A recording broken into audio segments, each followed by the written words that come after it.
Hangout Air is online. We're live. Perfect. Okay. All right, chapters 3 and 4. Okay. So who wants to start off? Someone just jump in and let's get going. Okay, go ahead. Oh, okay. Right? Sure. I'll go. So in chapter 3, I was really intrigued by the situational leadership approach, where it focuses on that maturity level of not only you as a leader, but then you as a follower. I thought that was really interesting to kind of take into that high task, low relationship type of demeanor as a leader. Um, and so I don't know, I don't know if I really agree with it. But I like the idea that as a situational leader, you're going to be always conforming to new ideas, and you're going to be always conforming to the new situations. And I think that takes a high level of skill to necessarily go from a telling style of high task rate, low relationship to a selling style that they said of high relationship and a high task. I think as a leader, to go through those situations could be kind of tough, but I almost feel like leaders do that naturally. What do you guys think? I felt like a lot of it, so when I was reading at the very beginning about the trait approach to leadership and how they said that didn't like it, but it's kind of like that that thing of being a natural born leader, I guess. And so in a way, all of these forms of leadership still have that deep inside of them, because some people are just able, their personalities the way they are able to be a leader, and some people, because of their personalities, they may never be a leader, and that not that that's a bad thing. But so it was interesting to read all of the different sections on all the different leaders, but still see that key factor that you still there still has to be something inside of you that will give you that drive to lead others in whatever situation or area that you're in.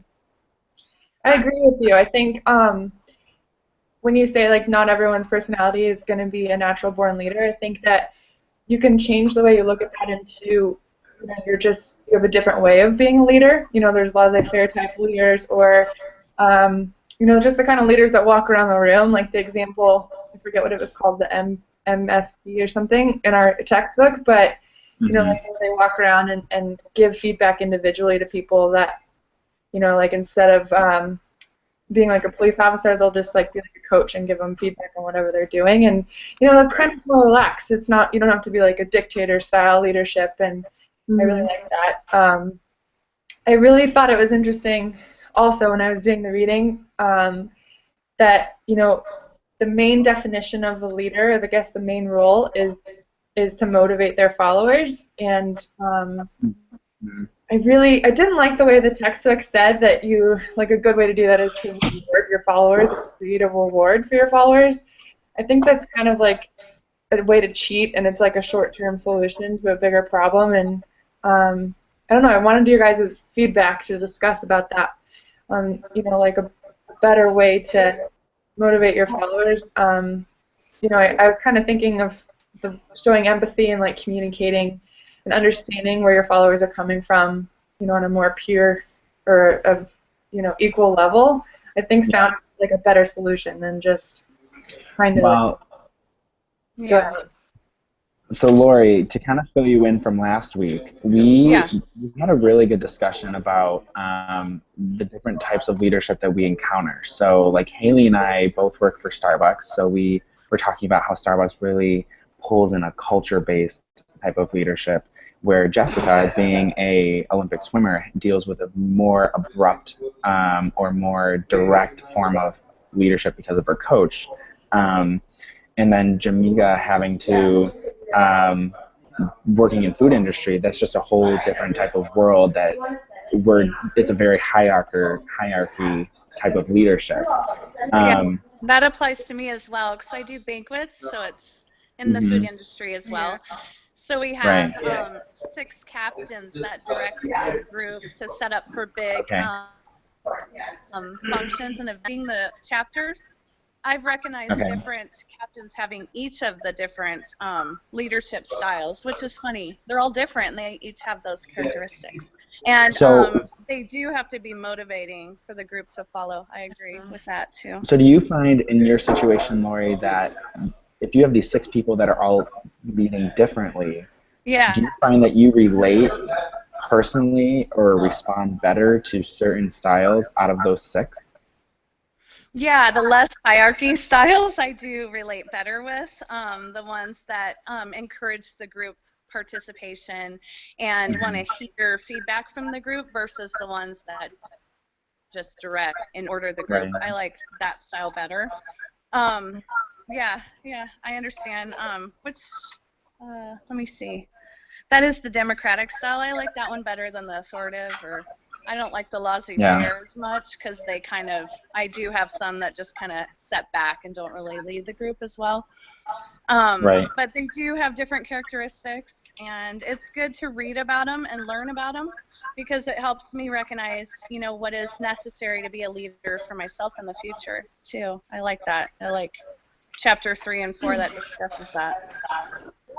I agree. I'm the team captain of the national team, so I always give speeches, and kind of it's my role as a veteran to show them how to conduct themselves. But I really struggle with kind of putting a lot of pressure on myself, and especially having to give speeches to like the best swimmers in the world. I'm just super critical of myself. But taking this class and reading the stuff in the textbook is so helpful and informative. I agree. Like how to be a better leader. Yeah. And I don't know. I don't think there's a right or wrong way, and it's cool to see all the different, definitions of all the different examples. Yeah. Well, I just want to go back to the perspective approach, so I can say something on that. I actually I kind of tied in the traits and the situational approach together, because I said the top 2 was the traits for me, because it basically focuses on physical and psychological, and just like you guys going back, there are some people who are more prone to leadership who have that ability, while some have to learn it. So I like that. However, the situational approach to me, I found something very interesting where it says something about the social appraisal, which is the ability to recognize feelings and behaviors and respond effectively. I feel that kind of ties into the traits because you have to understand the different personalities you're dealing with. You have to understand how to work with that. So I feel like some of these approaches tie into each other. There's not one specific. You're kind of a mixture of, 2. Yeah. Yeah, I think That's good. that's a That's really, a really good point. point. Yeah, I think like where Jessica was saying how, she finds that she might find it difficult, but she likes learning about all these styles. I think that's a really good idea, Jamaica, that you bring up, that maybe all of these styles are encompassing all together, that in some cases all leaders are situational leaders because we learn new things, we have experiences that we bring in from the past, we learn how to adapt with new people, and I think that kind of makes all of us transformational leaders, which is what we talked about in chapter 4. Yeah. I see that. One thing that I thought was really interesting, transitioning to chapter 4 a little bit, is when it says that all transformational leaders are creative, interactive, visionary, empowering, and passionate, I think was the last one. Passionate, yeah. Yeah. So I thought, I want to hear your guys' thoughts on this. On those words, to me, all seem very relationship-based. And what we've already discussed and laid out is that some of these leaders that we encounter aren't relationship-based. So what do you guys think about that? I'll speak from my coach's perspective. I agree that it's better to definitely, form a relationship and more of an empathetic approach than.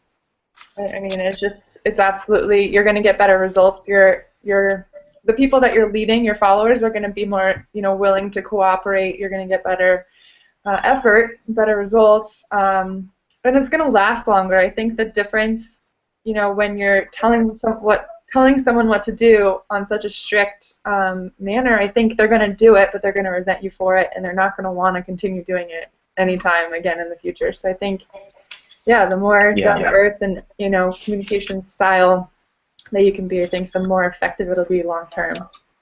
Oh yeah, I agree. Haley, what about you Oh. in the I Starbucks world? What's your that experience? when like a manager or somebody higher up, like they actually invest in you and they want to know about you, whether it's work related or your personal life, feel like they're investing their time in me. They want to know about me. They want to understand what's going to help me grow as a person. And feeling that connection to whoever you're working with is super important. And it only helps you more. I mean, there is that fine line of being too chummy with each other in the workplace and not chummy enough. So that fine balance of being able to have that work conversation, that coaching conversation, but also be like, hey, how's your mom doing? I heard she's sick. Or are you okay? Like, I can tell that you're kind of out of it today. What can I do to help you right now? So being able to connect with the people that you're working with and just investing some time in them and understand what they're needing as well, so that you can have that communicative experience with one another and to further working together and have it be like a positive impact. Because then when it does come down to it, like my last Starbucks manager, he wasn't necessarily the best manager, but he was just a good guy and everybody loved him. And so that's why it's like I would do whatever I could for him because I knew he was a good guy and I knew that he invested his time in me and he always made sure I was okay. So it wasn't necessarily that he was the Yeah. best manager, but he made sure that I was always comfortable coming to him and we always were able to resolve our issues together because we had that mutual respect for one another. Yeah, I think some of the best managers actually are those who aren't so formal all of the time. I feel like you have to get to know your employees on a deeper basis than what's just happening at work. You know, Right. if like there's a death in the family, you want to be like empathetic and you want to be able to Yeah. talk to them and just reach out to them, even if it's not in a big disclosure. They give you a lot of details about what's going on. I feel like if you can have personality as a manager or leader, it works better within the company, in the franchise. Absolutely. Now, I can speak. I can speak with experience being a manager at Starbucks currently. When I first moved to Chicago and met with my DM and whatever, I actually had the awesome experience of being called to a corporate meeting with all these corporate people talking about building relationships and having that centered culture because back in Buffalo where I'm from, that's exactly what I did, Haley. I tried to learn about my partners. I tried to involve them, and I actually we would take what I would call field trips. So I would take like a group of baristas, and we would go to another coffee shop, and we would just sit and talk and experience coffee there. We actually ended up doing like I led group fitness classes, and I did cycling with them. So like I try to involve their life outside of that, and in turn rewarded me by being flown out to corporate and having these cool meetings at corporate talking about that very thing. And I think that the textbook touches on that when it talks about being a charismatic leader and being able to build relationships and have an impression while you're managing. Because there's a difference, in my opinion, of having a good impression with the management and a bad impression. Where Lori said that she loves building those relationships with those captains. Haley and I are both saying, well, we had the best experience with Starbucks managers when they actually knew about our lives. Right. So. Yeah. Yeah. That kind of.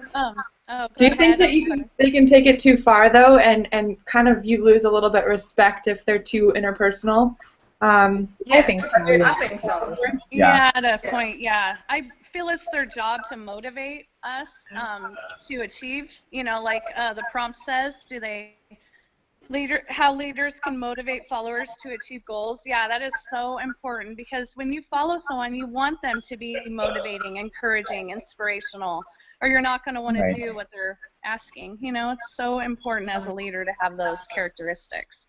Jessica, We actually have somebody one of my managers. I have 3 managers at my job. One of them, he came across as like rude, obnoxious, and everything like that. So within this last week, I found it interesting that he actually posted a bulletin at our job and said that if anybody needs to talk to him about personal, job, anything like that, they can come talk to him on Thursdays. And a lot of people actually went to him because our company was kind of going downhill with the morale that was around us. I noticed that within the last week or two, people have been more motivated. They have been speaking to this manager a lot more, and it's just been a better environment for all of us. And so I That's kind of feel great. that he, took that step up to do that for us. That's really cool. Now, Jessica, to answer your question about taking it too far and where's that boundary, I almost want to ask Lori because you're a mom. So, and having a son that's in college, I was always Daughter. daughter, I'm sorry. That's okay. Anyway, I was always told that, like, my parents viewed us as, like, as your children get older, it no longer is this parent and child that becomes this friend type of relationship, but there's still this underlying respect that, like, I'm your mom and I'm your dad. And Lori, do you have that type of relationship with your children? Like, do you find that, like, you're going to be more of a friend approach to them, whereas, like, as they're younger, it was maybe more disciplinary or teaching them things, That's and exactly. now it's just different? That's exactly how it is. She moved back home for the sophomore year of college, and at first when she would stay out all night, please text me, let me know where you're going. I understand you're an adult. Right. But then we got to this point where we're friends. Okay, I'm going to allow you to stay. I understand you've grown up. But it goes from, there's a great change where it's discipline at first, and it's hard to let them go, and then you've got to get to that point of friendship. And being a leader is that way, too. There needs to be that line of respect with a leader, but then you also need to be empathetic, encouraging, and kind of a friend with your group as well at a point. But, there is a fine line still with leadership and parenting. Yeah. Definitely. Yeah, but you were exactly right what you said. And I think that's important to take away here is that I didn't do what I did with my partners on day one. There was this big foundation where it was like, when we are at work, I am your boss. And, like, I don't need to be a jerk about it, but this is what it is. And then once that time and relationship was built, then we went and explored and did those fun field trips because there was that respect. I feel like that's a foundational thing to take away. Oh, it's necessary, absolutely. Because we want to follow leaders that we do respect, absolutely. It is very important. All right, well, I think we are well into our over the time limit that she requested.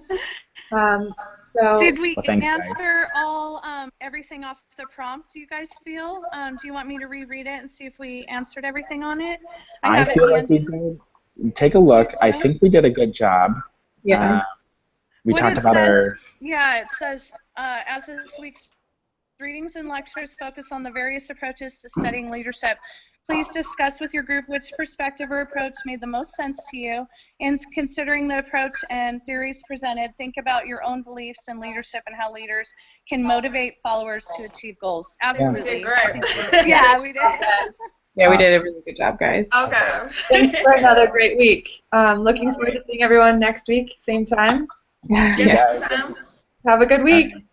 Bye. Thanks, guys. You too. Bye.